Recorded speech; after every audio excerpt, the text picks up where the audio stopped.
kasih kepada Ibunda. Bismillahirrahmanirrahim. Assalamualaikum warahmatullahi wabarakatuh. Waalaikumsalam warahmatullahi wabarakatuh. Yang terhormat Ibu Dr. Katrin Rosita STMSI, yang saya hormati Bapak Dr. Insinyur Dwi Sardono, mewakili dari program studi, yang saya hormati penguji luar komisi Bapak Dr. Insinyur Andi Ardin Caco MP, selamat datang Pak di IPB. Ibunda Dr. Insinyur Siti Amanah MSc selaku Wakil Dekan Fakultas Psikologi Manusia, yang saya hormati dan saya banggakan Komisi Pembimbing Ibunda Profesor Dr. Insinyur Aida Fitrayana SHubis, Ibunda Dr. Insinyur Anna Pacia MSI, Bapak Profesor Dr. Pangkes Asmari. Baiklah, saya Idawati akan mempresentasikan hasil penelitian saya yang berjudul Kapasitas Petani Kakao dalam Menghadapi Fenomena Perubahan Iklim di Kabupaten Belu dan Belu Utara, Provinsi Sulawesi Selatan. Latar belakang penelitian saya bahwa saat ini terjadi perubahan iklim hujan yang ditandai dengan pergeseran musim kemarau dan musim penghujan yang sulit diprediksi. Selain itu, minimnya perawatan usaha tani kakao menjadi penyebab tingginya tingkat serangan hama penyakit. Hal ini menjadi salah satu penyebab penurunan produksi tanaman kakao dalam 3 tahun terakhir menurut data Kementerian Pertanian 2017. Permasalahan ini terjadi di Kabupaten Belu dan Belu Utara, Provinsi Sulawesi Selatan.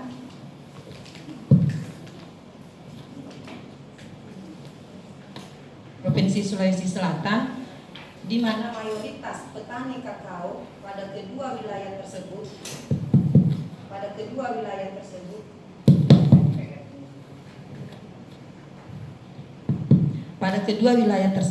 mengalami kesulitan di dalam menentukan biaya produksi yang semakin tinggi, sedangkan pendapatan yang diterima semakin menurun, sehingga dibutuhkan upaya adaptasi di dalam mengatasi permasalahan tersebut. Nah, salah satu upaya adaptasinya adalah dengan meningkatkan kapasitas adaptif petani di dalam meminimalkan kerentanan, menemukan cara-cara baru di dalam memanajemen usaha taninya, baik itu dari faktor internal petani maupun dari faktor eksternal petani di dalam mengatasi permasalahan usaha taninya, baik secara teknis, manajerial maupun sosial budaya.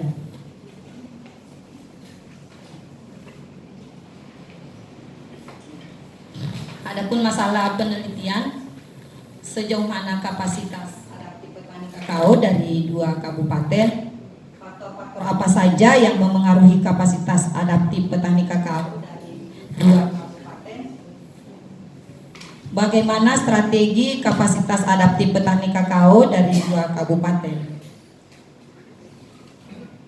Selanjutnya, tujuan penelitian mendeskripsikan kapasitas adaptif petani kakao dari 2 kabupaten, menganalisis faktor-faktor yang memengaruhi kapasitas adaptif petani kakao dari 2 kabupaten, dan merumuskan model strategi kapasitas adaptif petani kakao dari 2 kabupaten. Adapun kebaruan dari hasil penelitian kami bahwa yang pertama, kapasitas adaptif petani kakao dipengaruhi langsung oleh faktor internal petani dan faktor eksternal petani itu sendiri. Kedua, kapasitas adaptif petani kakao ditentukan oleh kemampuan teknis dan kemampuan sosial budaya. Dan yang ketiga, bahwa usaha tani kakao yang berkelanjutan dipengaruhi langsung oleh kapasitas adaptif petani kakao. Konseptual, beberapa sintesis hasil penelitian. Teori adaptif itu berasal dari Sumarjo 2013, bahwa adaptasi ada 4. Jadi adaptasi yang kami maksud di sini adalah adaptif setelah beradaptasi. Jadi dia telah adaptif, artinya telah mudah menyesuaikan dengan permasalahan usaha taninya. Sedangkan kita melihat kapasitas yang kami maksud di hasil penelitian ini ketahanan dan kemampuan untuk mengantisipasi, menyerap, menampung, mengatasi perubahan, pulih dari dampak kejadian yang berbahaya. Selanjutnya, kapasitas adaptif petani kami rumuskan dari beberapa sintesis hasil penelitian seperti yang tertera di gambar di atas. Selanjutnya, kerangka pikir kapasitas adaptif petani kakao dalam mengatasi dampak perubahan iklim, bahwa usaha tani kakao yang berkelanjutan yang direfleksikan oleh perkembangan usaha tani, terjaminnya kondisi lingkungan, hubungan sosial petani dipengaruhi langsung oleh kapasitas adaptif petani kakao yang direfleksikan oleh kemampuan teknis, manajerial, dan sosial budaya. Kapasitas adaptif ini dipengaruhi oleh faktor internal petani yakni karakteristik petani dan faktor eksternal petani yakni dukungan penyuluhan, dalam hal ini penyuluhan pemerintah, PNS, THR, penyuluhan swasta, fasilitator dari perusahaan swasta, dan penyuluh swadaya atau biasa kita katakan petani yang berhasil. Selanjutnya, dukungan penyelenggaraan program dukungan pemerintah yang kebijakan dan fasilitas-fasilitasnya serta penyelenggaraan program swasta yang terlibat di 2 kabupaten.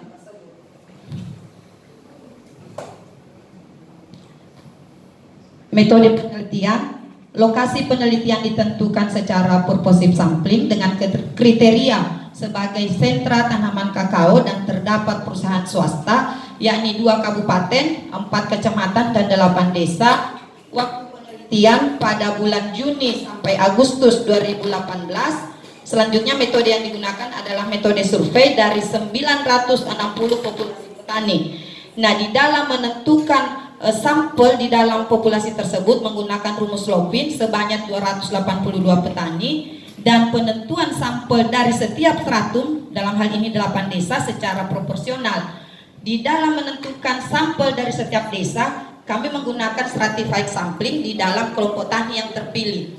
Dalam kelompok tani lagi yang terpilih dari setiap stratum tersebut, kami mengambil sampel secara simple random sampling. Selanjutnya, analisa data. Analisa data yang kami gunakan ada analisa data deskriptif. Dalam hal ini kami menyajikan dalam bentuk jumlah dan persentase petani kakao, skor skala rata, skor skala Likert, dan uji beda Mann-Whitney. Selanjutnya, uji inferensial, data inferensial dengan menggunakan rumus SEM-PLS2 atau profesional. Dan selanjutnya, merumuskan strategi dengan menggunakan logic model.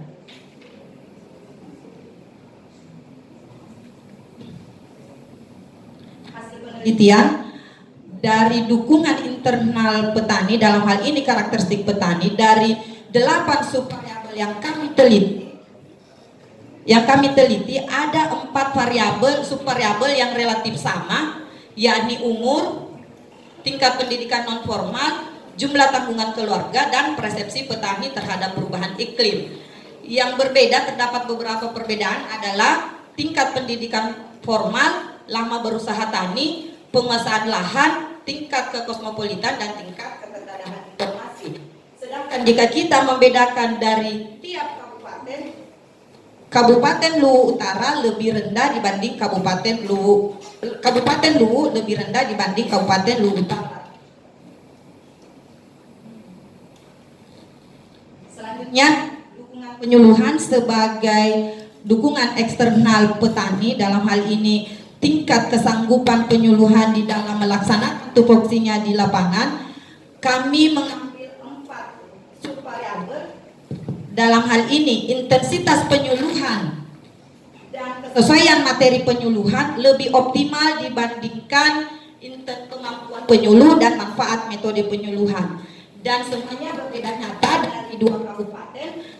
Dan Kabupaten Luwu lebih rendah dibanding Kabupaten Luwu Utara. Mengapa demikian? Karena Kabupaten Luwu fokus penyuluhan pemerintah di wilayah ini adalah fokus pada tanaman pangan. Sedangkan di Kabupaten Luwu Utara fokus pemerintah dalam hal ini dukungan penyuluhan bersinergi dengan fasilitator swasta, dalam hal ini penyuluhan swasta dengan penyuluh swadaya yang ada di wilayah tersebut. Dukungan pemerintah dalam hal ini sebagai dukungan eksternal petani kakao yang terdiri dari kebijakan atau fasilitas-fasilitas pemerintah. Dari 4 variabel yang kami teliti, semuanya berbeda nyata kecuali ketersediaan modal usaha tani yang relatif sama. Dalam hal ini ketersediaan modal usaha tani, indikator yang kami lihat dominan bahwa petani kakao lebih merasa dimudahkan di dalam mendapatkan pinjaman modal usaha tani pada bank-bank pemerintah, tetapi apabila ada jaminan usaha dari petani. Selanjutnya, penyelenggaraan program swasta. Jika kita melihat dari 3 subvariabel, semuanya rata tinggi. Dan apabila kita melihat dari tiap Kabupaten Luwu kembali lagi rendah dibanding Kabupaten Luwu Utara. Mengapa demikian? Karena di Luwu Utara beberapa jenis perusahaan yang hadir terlibat di dalam pengembangan kapasitas adaptif petani kakao, dibanding di Kabupaten Luwu hanya Mars Sustainability. Selanjutnya, kapasitas adaptif petani kakao dari 3 variabel yang kami teliti, kemampuan teknis dan manajerial rendah dibandingkan kemampuan sosial budaya dari 2 kabupaten adalah tinggi. Kemampuan sosial budaya dalam hal ini dari 2 kabupaten tinggi dalam berinteraksi dengan sesama petani, berinteraksi dengan kelompok tani, gapoktan, masyarakat, dan perusahaan. Keberlanjutan usaha tani kakao, mungkin kita bisa melihat hasilnya bahwa ternyata keberlanjutan atau usaha tani kakao yang berkelanjutan itu sangat rendah. Bahkan kita melihat angka di sini dari 3 subvariabel yang kami teliti, perkembangan usaha tani yang berbeda dari 2 kabupaten dan jaminan kondisi lingkungan dan dukungan sosial petani itu yang relatif sama. Kasih ke sini Maya. Faktor-faktor yang memengaruhi kapasitas adaptasi petani kakao, jika kita melihat dari model pengukuran SMPRS itu ada 2, ada model pengukuran yakni outer model dan model struktural yakni inner model. Nah, di dalam pengukuran outer model ini setelah kalkulasi dari hasil loading faktor, ternyata keberlanjutan usaha tani kakao 39,7% yang direfleksikan oleh perkembangan usaha tani dan hubungan sosial petani yang dinamis dipengaruhi secara langsung oleh kapasitas adaptif petani kakao. Kapasitas adaptif petani kakao dalam hal ini direfleksikan oleh kemampuan teknis dan sosial budaya. Nah, kapasitas adaptif ini dipengaruhi secara langsung oleh dukungan internal petani. Nah, dukungan internal petani ini lebih tinggi dibandingkan variabel-variabel yang lain. Dukungan internal petani yakni karakteristik petani sebesar 0,368 yang direfleksikan oleh tingkat pendidikan non formal dan lama berusaha tani.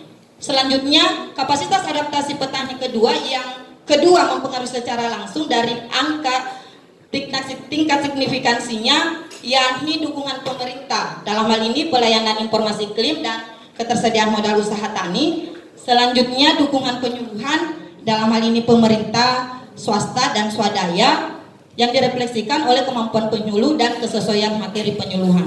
Selanjutnya, pendampingan pemenuhan SNI, dalam hal ini penyelenggaraan program swasta berpengaruh tetapi tidak secara signifikansi di dalam peningkatan kapasitas adaptif petani kakao. Jadi angka tingkat signifikansinya hanya 0,12.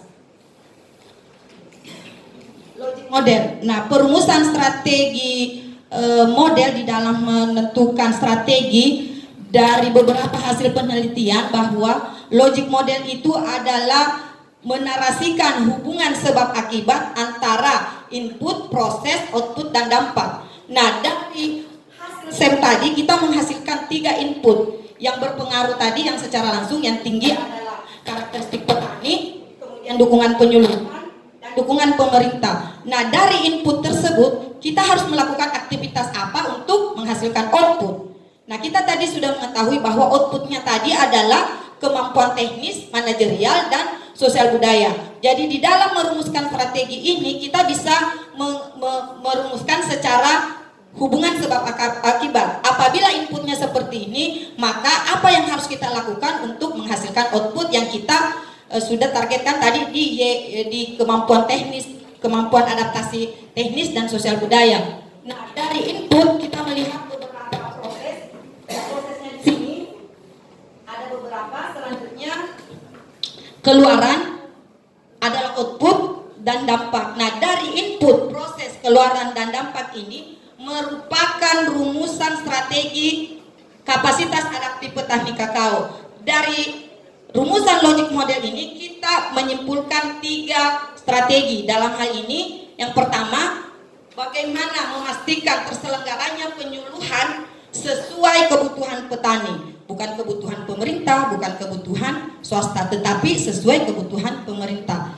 Nah, yang kenyataan sekarang seperti kita ketahui, mungkin penyuluhan sedikit dianaktirikan, bahkan penyuluhan di lapangan boleh dikata kehilangan kepercayaan, terutama di kedua kabupaten. Selanjutnya, keaktifan kelembagaan petani kakao sebagai wahana pembelajaran. Kenapa kelembagaan petani? Kita melihat nilai yang paling tinggi adalah karakteristik petaninya. Karakteristik petani yakni pendidikan non formal dalam hal ini adalah penyuluhannya, kelompok tani, kelembagaan. Nah, bagaimana kita mengaktifkan? Selama ini di lapangan sudah ada kelompok tani, bahkan kelompok tani itu sifatnya subsidi apa sih? Nanti muncul apabila ada program, apabila ada kegiatan, semuanya seperti itu. Nah, ini sebenarnya yang menjadi tugas kita, bahwa bagaimana keaktifan kelembagaan itu bukan hanya berdasarkan program, berdasarkan kegiatan yang ada di dinas atau di perusahaan-perusahaan. Karena kalau kita berbicara penyuluhan tanaman kakao, petani kakao lebih banyak diperhatikan oleh swasta daripada pemerintah, khususnya di 2 kabupaten tersebut. Selanjutnya, strategi dukungan pemerintah dalam aspek sarana prasarana. Kita mengetahui bahwa permasalahan sebenarnya sarana dan prasarana petani itu banyak di lapangan, tetapi tidak sesuai dengan kebutuhan petani. Kesimpulan bahwa kapasitas adaptif petani kakao ada 3. Kemampuan teknis dan manajerialnya rendah, sedangkan kemampuan sosial budayanya dari 2 kabupaten adalah tinggi.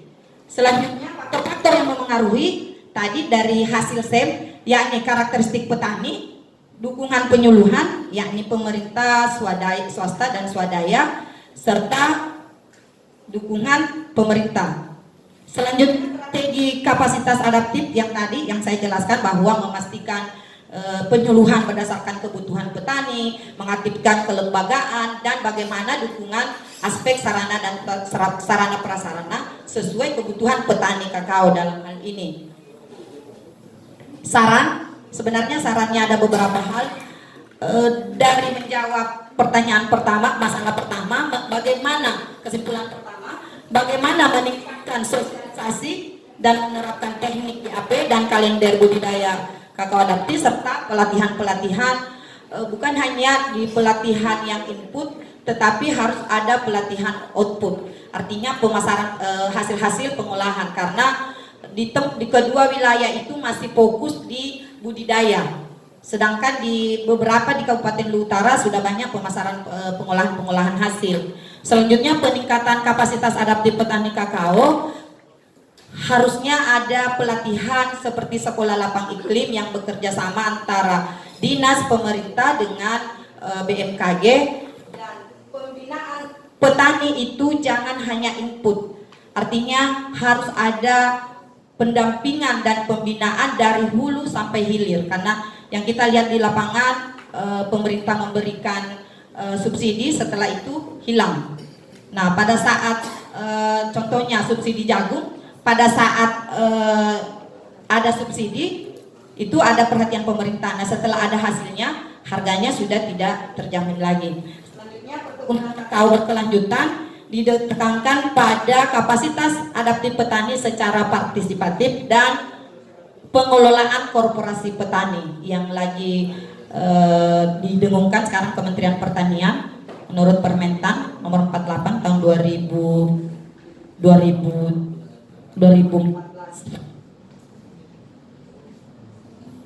Beberapa dokumentasi.